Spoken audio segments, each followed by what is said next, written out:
moving on to something that blew my mind. And I was like, what the hell is going on here?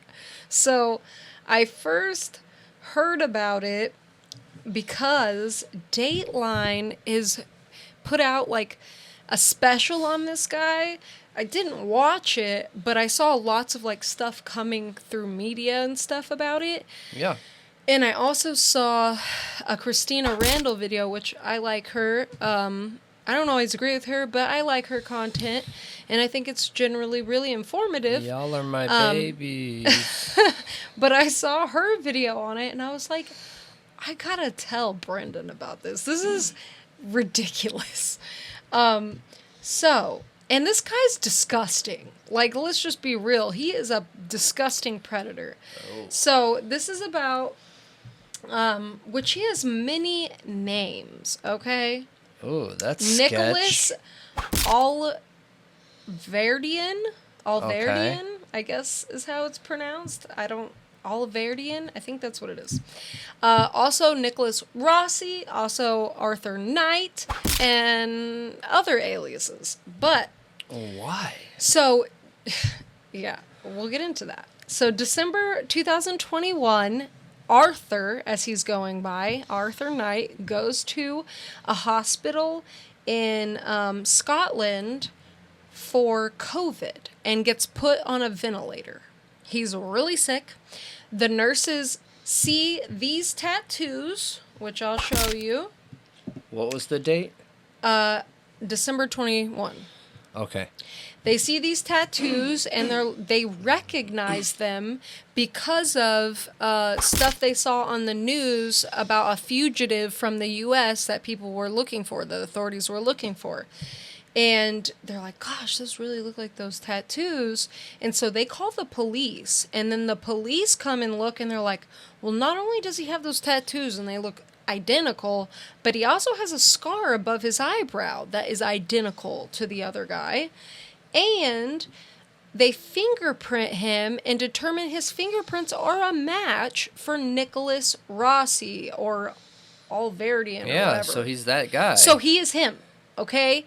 He will literally, it seems like he's literally going to deny it to his death that he is not him. I mean, if he's connected to some major crimes, then duh. Exactly. Would we expect anything less? So here's the thing. Apparently, Nicholas Alverdian died a year before. According to records. Which is Nicholas Rossi?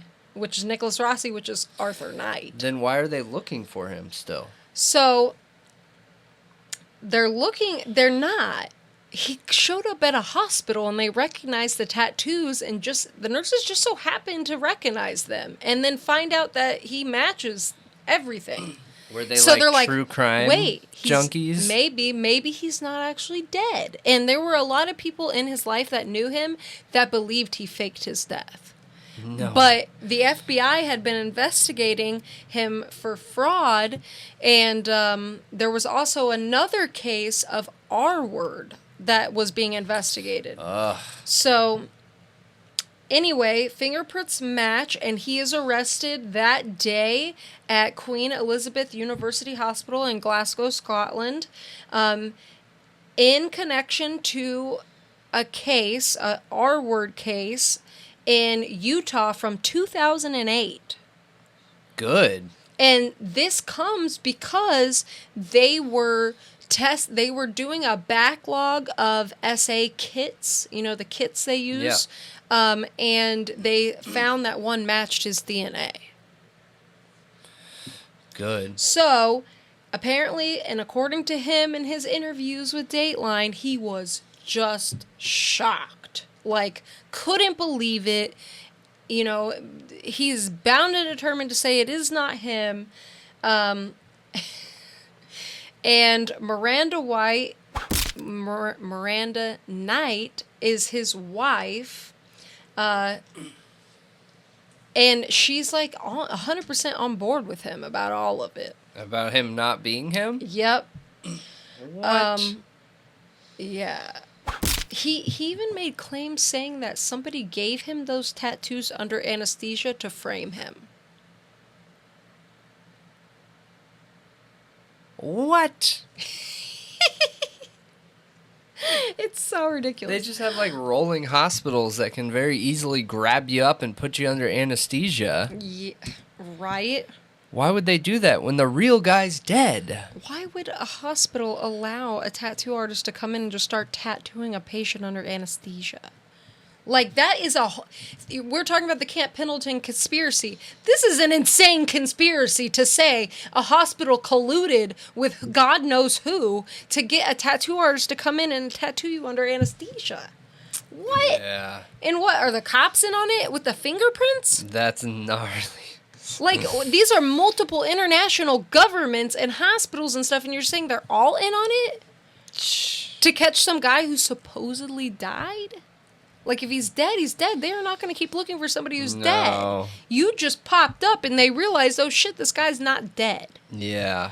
And I want to play part of the interview because it's so ridiculous, but I'll do that in a minute after we talk a little bit of his backstory. So, he was troubled, okay? He was very troubled.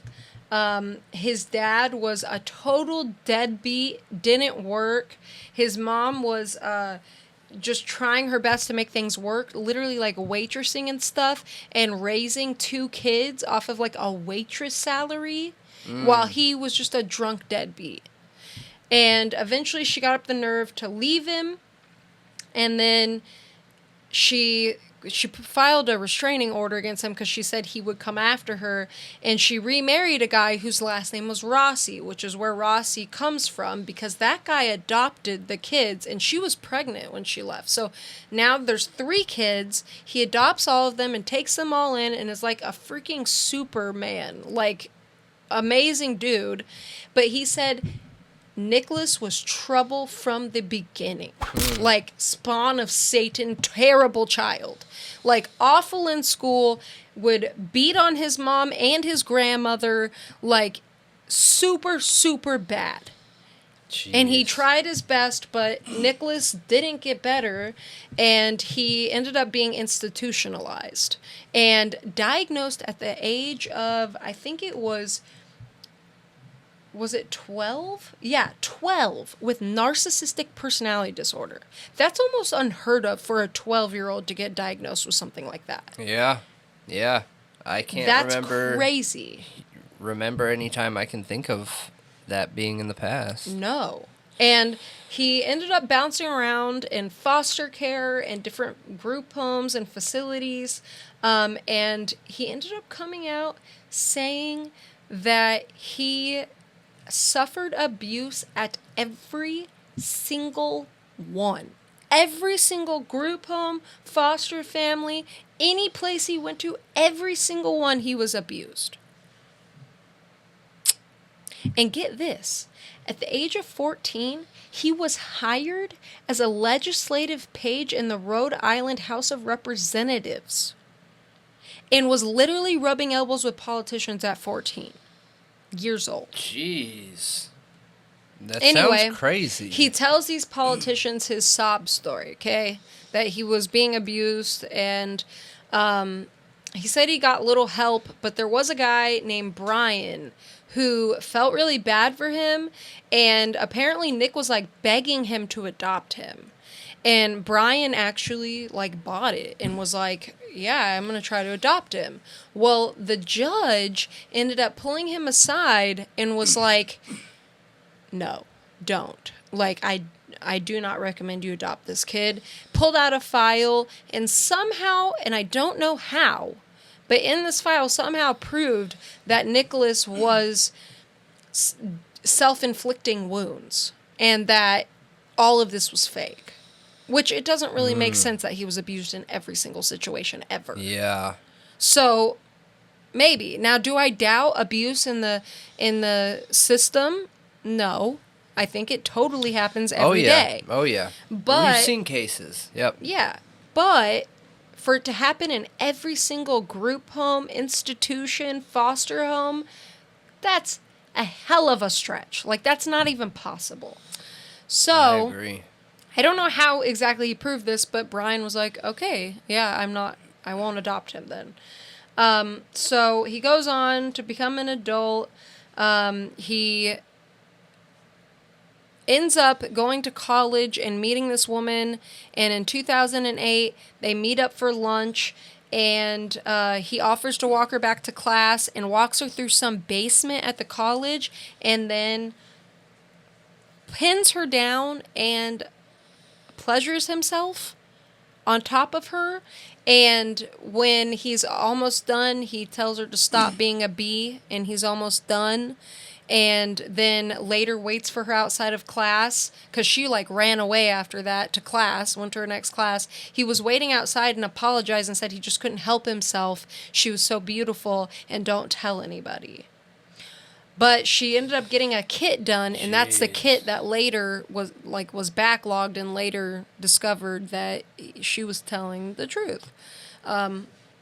She went to the authorities anyway. No, I think this is a separate one because he was convicted of this one. I'm sorry, I'm mixing them up. She went to the authorities and he was convicted of this. Good. And he was supposed to register as a sex offender every year for 15 years, which is so weird to me. Why only for 15 years? Why not for the rest of his life?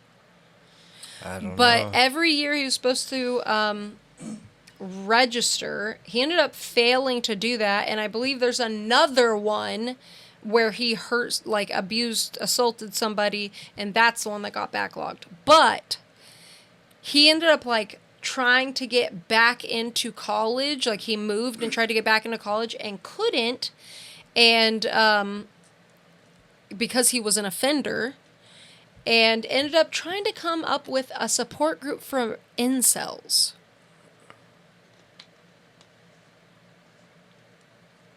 Like for real? For real. Like in real life before incel was a thing. No way. But see, the thing is that he didn't have a problem getting laid and getting women. He had a problem once he got the woman, keeping the woman, because he got married multiple times, and every single time the woman divorced him and put a restraining order against him. So he's a scary dude. Multiple marriages. Scary dude. And a roommate did the same thing. He lived with a roommate for a while, and they said that he stole their checks and was cashing them and refused to leave their house when they tried to kick him out, and they left and put a restraining order on him. Gosh. So we have wild, a violent, fraudulent con artist type pattern, okay? And he ends up moving overseas and finds out the FBI was investigating him on fraud. And that's when, this whole thing, he marries, supposedly, this is allegedly when he marries Miranda Knight. And they move to Glasgow. And then he starts putting out to media sources that he has non-Hodgkin's lymphoma. Like himself is going to media sources and saying, I have non-Hodgkin's lymphoma. What? Yeah.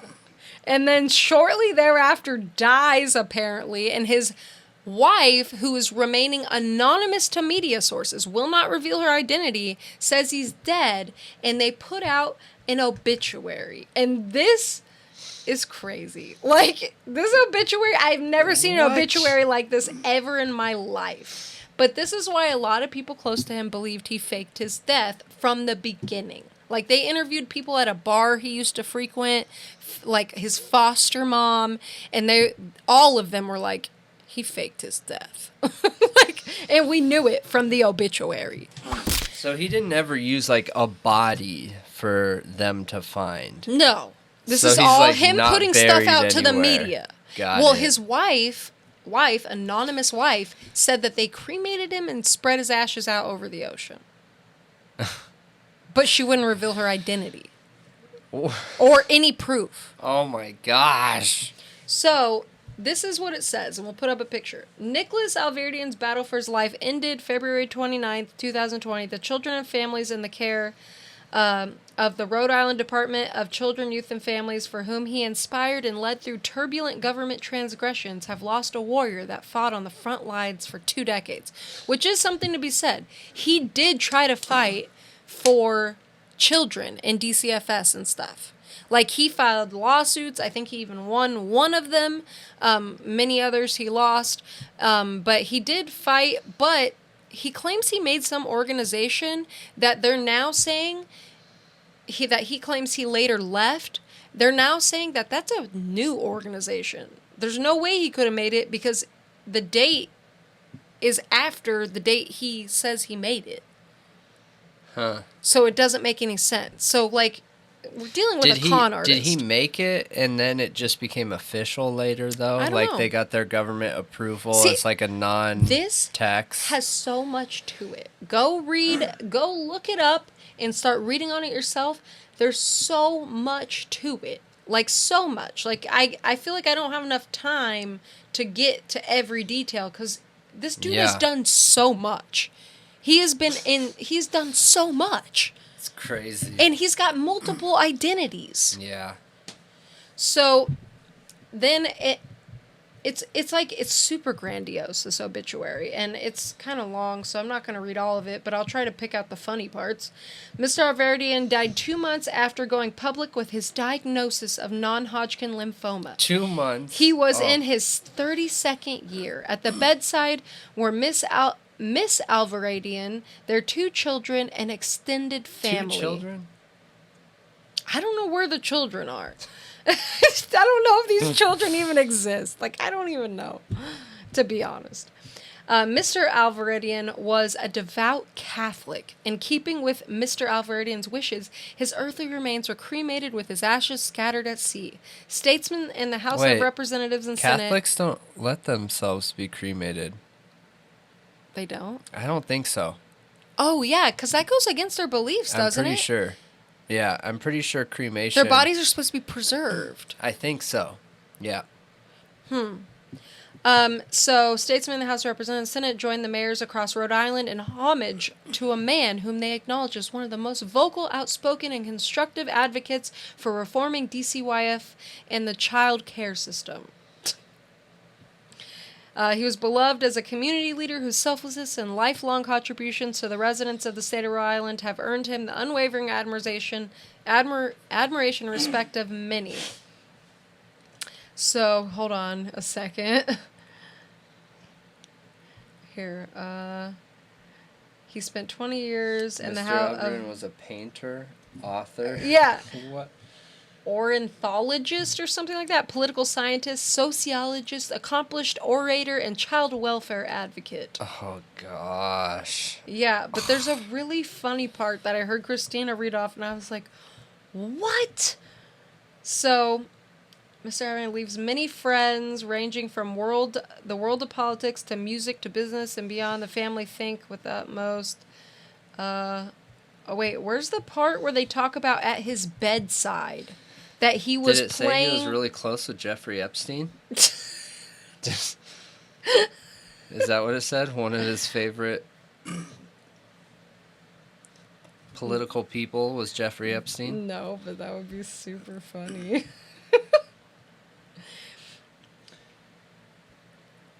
Oh my gosh. He again did the unthinkable and was admitted to and became an alum of Harvard University. What? The most peaceful and intellectually invigorating 4 years of his life, aside from the past 4 years with his young, loving family, including his beloved wife and cherished children. What? Is there even any history of him going to Harvard? What are they talking about? What? Do you see anything about the bedside? Because I can't... No. I don't see it. Respect of many. No, I don't. Wait. What was it, though? It said that they were playing something from, like, a movie. Like, while he was dying, there was, like, this music from one of his favorite films playing. And at his bedside were, like, his family and kids and stuff. At the bedside were their 2 children. He was a devout Catholic, scattered at sea. One of the most vocal, beloved community leader, unwavering respect of many. I don't see that. It said that they had a moment of silence in memory of him in the House of Representatives. What? I don't know. Maybe I'm missing In the it, House but of Representatives? It'll be up here so that you can see it and read it yourself. I don't know why. Oh, right here. Is this it? No, that's not it. Okay. Okay, well. I'm tripping. I don't know. I can't find it. Which is really weird to me. Because it says right here at the bedside were his children and his... Yeah, and it talks about the Catholic. Like, I remember all that. Not important. So where's this going? Not that important. But you see how grandiose it is. And everyone immediately is like, something's up with that. Like, he totally faked this death. You know? Yeah. So, apparently, she won't provide a death certificate, the anonymous wife. They spread his ashes. He's gone. There's nothing that can be done. And then he pops up at this hospital. I mean... And it's him. Like, it's obviously him. A judge has already said, dude, it's you. Okay? We know it's you. Like, your fingerprints match. It is you.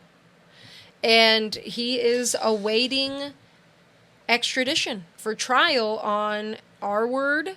A friend came out about him when he changed Arthur Knight, saying that when he was Arthur, he had an English accent, blonde hair, and a mustache.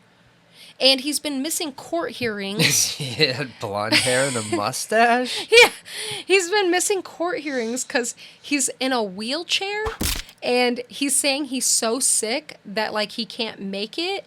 And a doctor has already testified in court that there's no medical necessity for him to be in a wheelchair. What? Okay. Oh my gosh. Now I want to play the little clip of the interview where he's just a straight up con man. He's so... And he's caught. Emotional. Like, about all of it. Like, super emotional. Well, let me see if he really is. Oh, it's this dude with the circle glasses. I have seen this a little bit. We were once a normal family, but thanks to the media, our lives have been interrupted. And we'd like privacy, and I would like to go back to being a normal husband. But I can't, because I can't breathe, I can't walk. People say that's an act. Let me try to stand up. Let me try to stand up. Exactly, exactly. What do you say to someone who believes that you are Nicholas Alaverdi? I am not, Andrea, I am not Nicholas Alaverdi, and I do not know how to make this clear. What do you say to people who say these are crocodile tears? He's putting on a show. This is all an act. Oh, Andrea, no, that's a low blow. That's a right low blow. He fully stands up, okay? And his wife literally pushes him down. Like, no. And he he's like, totally stands up. He totally stands up by all himself. The way. All the way. And she's like, and he's like, see? Oh my gosh, dude. What does he think he's selling? Like, that is a narcissist. Like, that 12-year-old diagnosis by a psychologist, they hit the nail on the head with that one. Yeah, for That's sure. That's a narcissist. Either that or he already knows he's caught, so he's just trying to grab thread. Like, you know? It is the most absurd thing I've ever seen in my life. It is, but when's the right time to, like, it's okay, hilarious. He's committed, like, decades to fraud and being a con man. Like, if you're decades in, are you really expecting this person to give it up? No. No, I mean, he's even blackmailed politicians, saying that if they don't do what he wants, he's going to tell everyone, or has this proof that they R-worded somebody or did something. Yes. This is a dangerous man who was rubbing elbows at 14 with politicians. And why? He came from a deadbeat poor home. Like, why? What made him so special? I'm so curious about that, because Nothing. You can just be very, look at Nick, what's his last name? Nick, Fuentes. He wasn't a 14-year-old working with politicians, was he? Yes. Was he? Yes. When he was under 18, he was already in the media working with politicians. Like, if you're an enthusiastic character and you're, like, overwhelmingly positive and optimistic and good to be around, like, yeah, people take notice to those types of people. Yes. I don't know, but I think it's kind of crazy. It just blew my mind, and I have never laughed so hard at, like, a criminal. Yeah. You know what I mean? Like, it was... He's a very I dangerous lost person, it. though, and I was laughing so hard. because when originally I thought the only essay thing that he did was the holding her down and whatever. That's Weinstein. That's what Weinstein did in many of his assaults. Yeah. But just that one event decades ago, it made me feel like, well, why is the media putting so much time in this? Like, dude, there's so many other more important things that are on humanity's plate right now. But I didn't realize there was so much other stuff, like blackmailing politicians on top of it, and repeated offenses recently with where he's living now. So this is like over and over and over. There's repetition here and no sign of stopping. You know what he did to his foster mom? Stole her husband's card, or her husband's identity, basically. Took out 22 credit cards out, and racked up like over $200,000 worth of debt to his foster mom's husband. Yeah, so foster that's dad. crazy. That is crazy.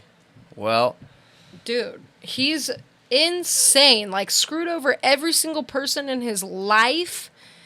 Literally manipulated anybody and everybody. It almost makes me wonder if he ever had anyone in his life that he was close to besides this Miranda Knight. Maybe she's his Bonnie to his Clyde. maybe. Because I think that's exactly... I think she's been in it with him since before the faking the death. It's her. That is the anonymous wife. Yeah, it could be. It totally could be. Yep. Because he moved over there to Bristol in England. They got married and then he moved to Glasgow. Yeah. Absolutely. Like they have to extradite him over here, but they've begun tracking all of this. They've been investigating him for years. Yeah. Wild. But do you think that looks like the same glasses? dude? Look at that young picture. Do you think that looks like the same guy? I mean, in different circumstances? It sure seems like it. Yeah, I mean, it seems like it. It sure seems like it. But as a con man, wait, let me see his beard as a tell. His beard lines usually don't change that much. I mean, it yes. Yeah. Yes. Yeah. It's totally him. Yeah, the way this goes like that. Yeah, I could see it. So he puts on a fake accent and like bottle cap glasses. That's the hilarious. eyebrow shape is very similar. Yep. The only thing with this guy is right here is very prominent on him, and he's so white and pasty there. And he's gained a lot of weight, so there's less definition in his face. Because there he's a lot thinner than he is here. Here he's a big boy. Yeah, absolutely. So, but honestly, the nose looks a little bit different. But he's also got that thing on his face. Well, he's so at a different angle, so. But the fingerprints match, dude. It's him. It's him. But I honestly cannot wait to see more of this. I really want to watch the Dateline special now that I've watched this stuff online, because that's what those interviews come from. And it's just absurd. It is so over the top. And I can't wait till he goes to trial. This is going to be like a show for the ages, and it's going to be so fun watching him get convicted because he's a piece of shit. Yeah, absolutely. But let us know what you think about it. Are you going to follow it? Did you laugh? Do you think it's him? Dude, how can you not think it's him? Does it look like him? Yeah, I feel like fingerprints are irrefutable evidence, but I agree. All right.